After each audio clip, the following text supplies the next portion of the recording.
Hey. So here it is. Unrehearsed, unscripted, Angel Savoy, off the cuff.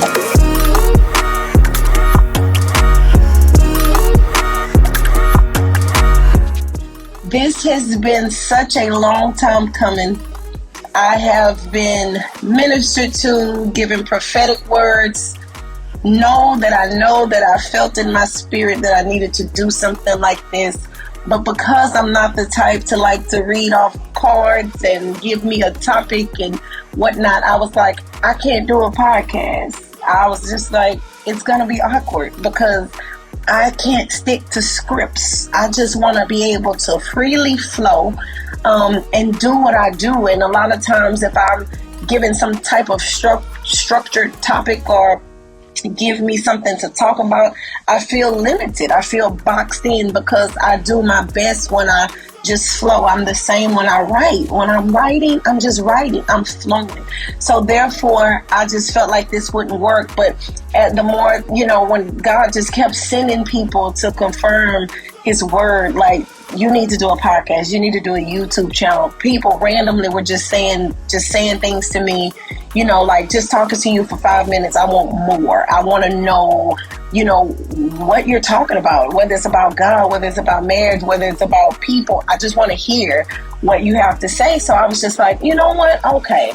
So, of course, unrehearsed, unplanned, I just decided to start recording. So anyway, this will be just simply an intro. I just want to finally jump out there and start, because I'm one of those people, again, if it's structured, if it's this, it's going to be weird for me. I just have to start stuff. My biggest weight loss journey, when I lost 75 pounds, guess what? I didn't make no New Year's resolution. I didn't wait till January 1st. I didn't wait till the first of no month. It wasn't the first month of March. It wasn't a Monday. It was a Wednesday. It was in the middle of the week on a random Wednesday when I decided I didn't want to be fat no more. And I just started losing weight. And from that birthed so many different things, a meal prep company, and just you name it. I had a fantastic time when I did that. But nevertheless, my point is saying, I just thrive when I do things sporadically. I don't want to plan stuff. I plan trips. I'm planning trips out, you know what I mean? But when it comes down to me being in my natural state and all authenticity, I just have to be able to flow. So that is what I'm choosing to do. So, it's so funny. Today is a Wednesday. Ain't that funny? I didn't do that on purpose, by the way. But it's a Wednesday, and I've decided to go off the cuff. So no titles, no topics. I mean, it'll be topics, you know what I'm saying. But I'm not going to get on here with a particular topic in mind. I am going to get on here and I'm going to flow and just do what I do. So let me introduce myself. See how out of order I am? I'm 3 minutes in and now I'm just introducing myself. So y'all see what I'm talking about? This is what I mean. This is how it's going to be. So just be ready. I just ramble at times. I talk. But every single thing I talk about has purpose. It has meaning. It'll be a cohesiveness. I will bring things all together. I will definitely not be talking about rainbows and shoes and then start talking about food and then start talking about infidelity. It's not going to be weird like that. So everything it'll go together. But nevertheless, I am Angel M. Savoy. So I am a wife. I am a mom. I am an author. I am a foodie. I'm a traveler. I'm a goofball. I like TV. I know God. I love God. I am a prophet. I'm a scribe. I'm a friend. I'm an aunt. I'm a sister. I have all kinds of titles, but I'm a human being above all that is still figuring this thing out. I'm a very transparent person. I grew up in a two-parent household. My parents are great people, but you will often hear me talk about being emotionally abandoned, emotionally rejected, and that has nothing to do with my parents as a whole. They're not bad people. They're not drug addicts. There was no weird stuff going on in my house, no molestation, stuff of that nature. But I am a person that have seen physical abuse. I've definitely seen verbal abuse and things of that nature. But all in all, my parents took great care of us. We were spoiled kids. The name brand clothes. I got my first car when I was 15. All of that good stuff. However, there were some key components missing. No fault of my parents. You do what you do your best. Period and point blank. So, but nevertheless, it was part of my journey. I had to heal through that. I broke a couple of my kids because of that. I had to go back to my children and ask forgiveness in certain areas because I didn't have it to give. And that, that's pretty much the backstory in a nutshell. And I promise you we'll get to it of, my life and the beginning of Angel and discovering things about Angel. But first I had to do the work in me. So I am all of those wonderful titles. My parents are still amongst the living, and I thank God for that. But that is a bit of my backstory. I am the middle of 3 kids. A lot of people don't know that. My sister absolutely hates social media. So a lot of people, unless you grew up around us, you would not know that I had a big sister. I think I only post pictures of her like on her birthday and for siblings day, and she absolutely gets pissed off about it. But I am who I am, and I do have a brother. So I am the middle of 3. I grew up as a middle child. I know a lot of times people don't think that that's a real thing, but that middle kid, I'm not gonna put no names on it. I'm not gonna speak word curses over anybody, but it is a different dynamic being the middle child. So I'm the second girl. The baby girl, but the second girl. So, that middle kid, my sister was the firstborn. So, you have your firstborn. Everybody dotes on the firstborn kid. It's the firstborn. It's your first child. You know what I mean? So my sister had that title of being the first child. So of course she was, highly anticipated. They loved her on both sides of the family, all that good stuff. And 5 years later, here comes Angel. So now my sister feels some kind of way, like, little sister, I've been around here for 5 years without you and life been cool. And now here you come and I really don't like you like talking about.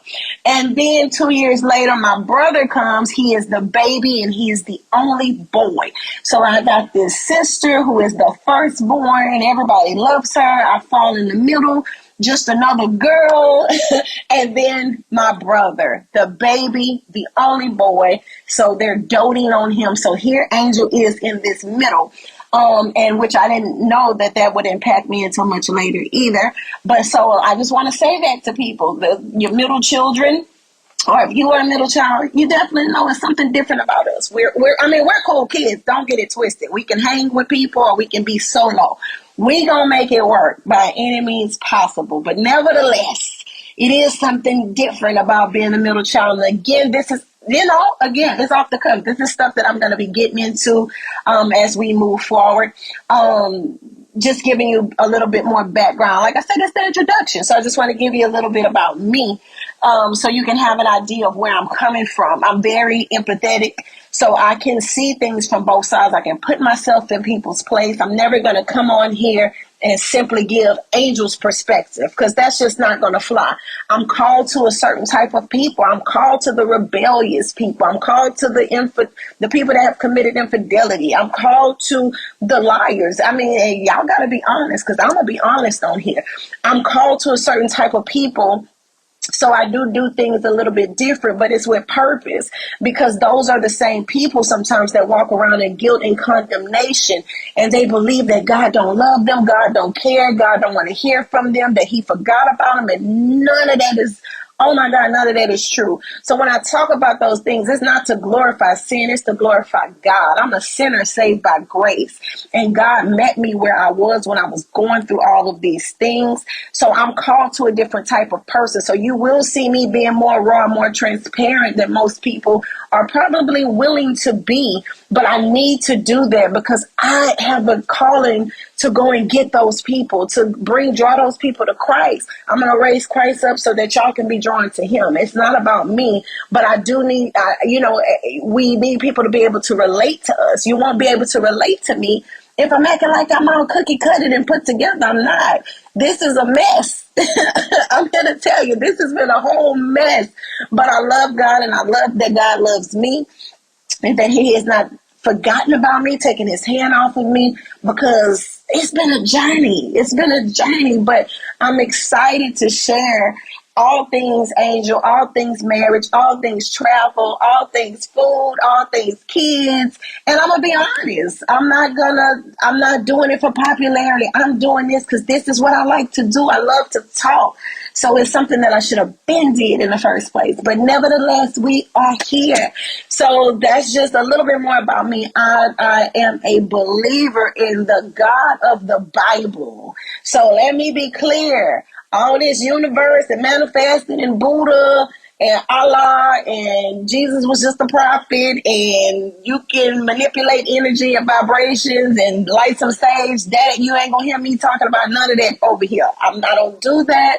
I believe in Jesus Christ. He died, he rose, his blood has washed me clean. I'm not going to condemn anybody for what they believe in, but if you are looking for a platform to tie into that type of stuff, that is definitely not me. I believe in the one true living God. I always will. I'm going to love everybody, whether they believe in him or not. I'm going to love on you, because if Jesus can love people even on the cross and ask the Father to forgive them, so I can forgive you and talk to you wherever you are. But I'm going to always talk about my Lord and Savior, Jesus Christ. And that's just what it is. So let me get that out there too. The one true living God, the God of the Bible, not all this stuff they creating nowadays. So let's be clear about that. I am a wife. I have been with my husband, Jonathan. This June we'll be together 19 years. This July we will be married for 18. I'm sure y'all have seen us on Facebook, like some people say, doing the most. I love my husband. He's the bomb. He has absolutely gotten on my nerves in this time period, and I have gotten on his. Absolutely, we have wanted to check out.